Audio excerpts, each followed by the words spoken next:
Well, hello everyone, and welcome to the latest SES Spartan Newscast. I'm your anchor, Miss Spartan Spirit.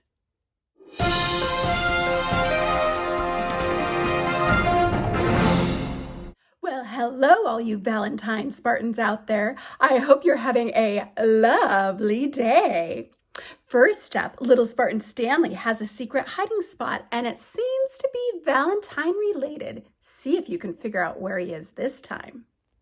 Where in the school is little Stanley Spartan? Can you guess where I am this time?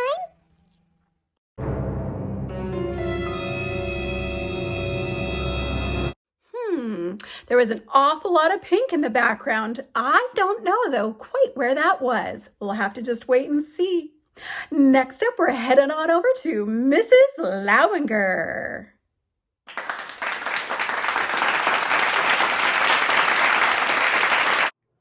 Our PTO at Stanwood Elementary hosted a really fun Nailed It competition this month. They charged us with finding an inspirational picture and then recreating that picture in our kitchens at home. Let's see what everybody was up to.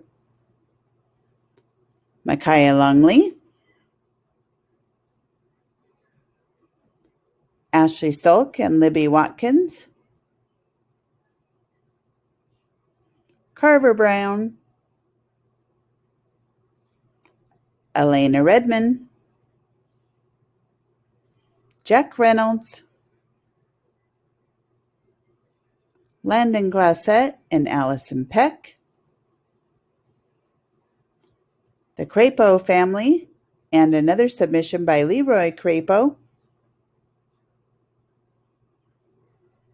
Reggie Giesick, and Corbin and Hudson Lambert. The Castano sisters, Evelyn Castano and Adeline Castano. The Sutton sisters, Elin and Josephine. Mason Kintner, Adelina Hansen, and even Ms. Annie and I joined in on the fun. And now, the drum roll please, our 2021 Nailed It winners are, there are 6 of them. Zach Cocking from first grade Mrs. Chandler's class nailed it with his frog-inspired cookies and his minion-inspired cupcakes. Good work, Zach. Mia Kittner with her marshmallow penguins atop these tie-dye cupcakes. That sure was a lot of work, Mia.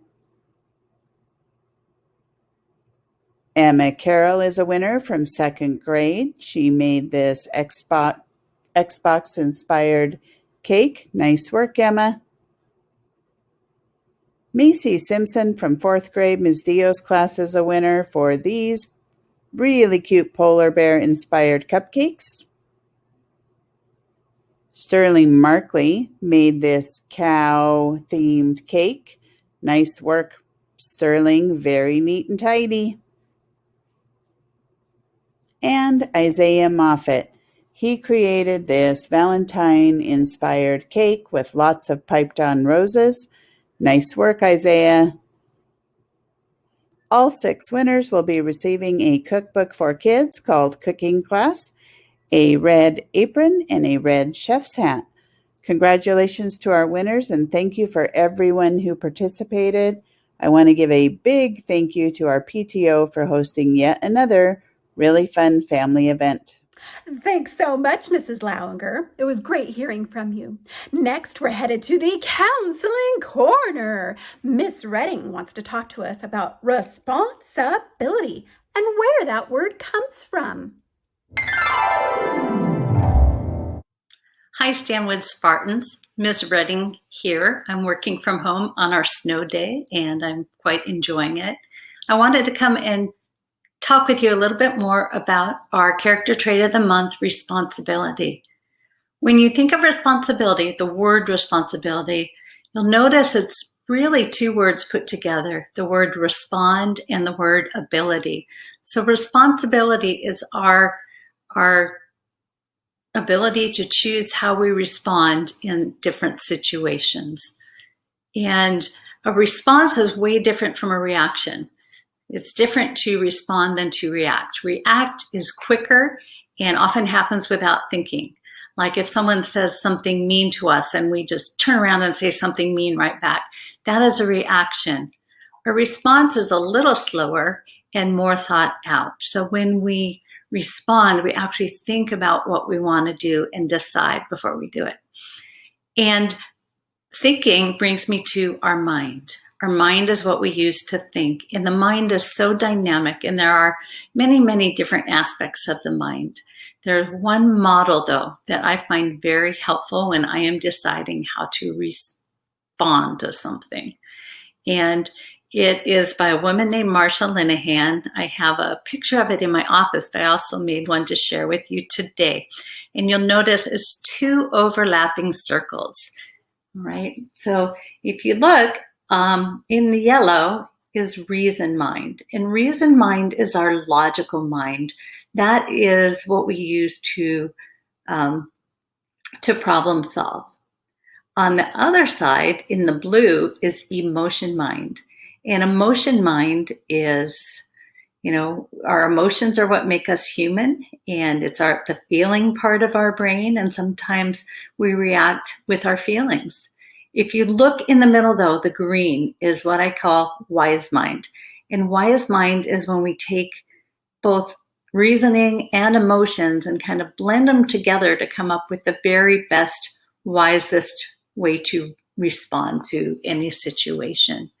So wise mind really usually ends up having the best solutions for ourselves and those around us. So when you're trying to make a decision, be sure that you are in wise mind, not necessarily always coming from emotion mind, because then you're once you calm down or your emotions change, you might think, oh, I should have, could have, would have chosen a different response. If you come from reason mind, you don't want to sound like a robot. You want to be sure that you take emotions into account, because oftentimes when you're solving problems, you have to think of the other person's feelings. So be sure you're coming from the place where those circles overlap in wise mind. And then you'll make the best decisions that will benefit you the most and also those around you. Well, I hope you are enjoying this wonderful 4-day weekend, this break, and we will see you back at school either on Tuesday or Thursday. Take care. Bye-bye.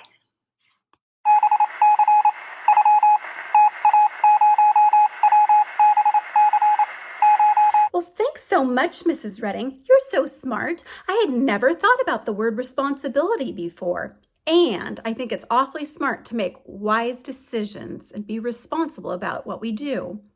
All right, everyone, next up is a real treat. Mrs. Cunningham has popped out of the library and is in the kitchen whipping up a fun cake. Woohoo!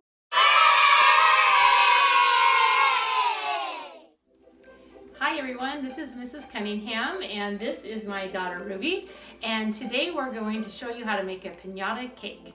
If you don't know what a piñata cake is, it's a cake that is full of candy, just like a real piñata. So we grabbed some of Ruby's favorite candy here, and we'll show you how to use them to make a piñata cake. The first thing we did is we took a strawberry and a vanilla cake mix, and we mixed them together, and we made 4 round cakes using a round cake pan. Then we took a cup and we cut out the middle of each of the 4 round cakes so that there's a hole in the middle.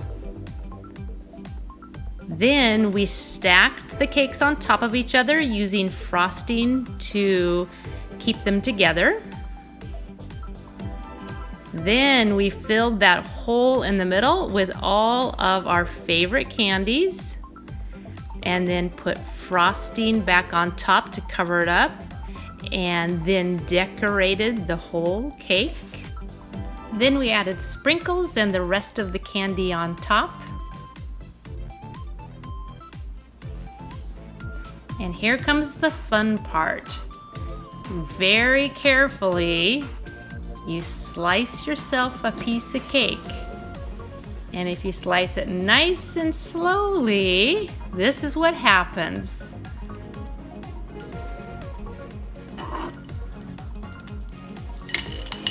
A bunch of candy falls out. So if you would like to make a piñata cake, there's lots of books in the library that show you how to make cakes. Or if it's okay with your parents, you can go online and check out some piñata cake making videos. And now please excuse me as I go eat a piece of cake. Wow, Mrs. Cunningham, I had never heard of a piñata cake before. I wish I could be there and have a little slice. All right, next up, Spartans, we're headed over to see some of you and how you're celebrating Valentine's Day.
You guys sure are having lots of fun. All right, next up, we're headed over to Joke of the Week. What do you call two birds in love?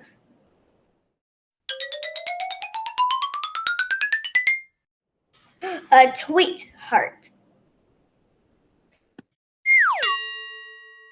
Oh, the little lovebirds are tweethearts. I love it. That was a good one. All right, it's time to find out where little Spartan Stanley is hiding this time.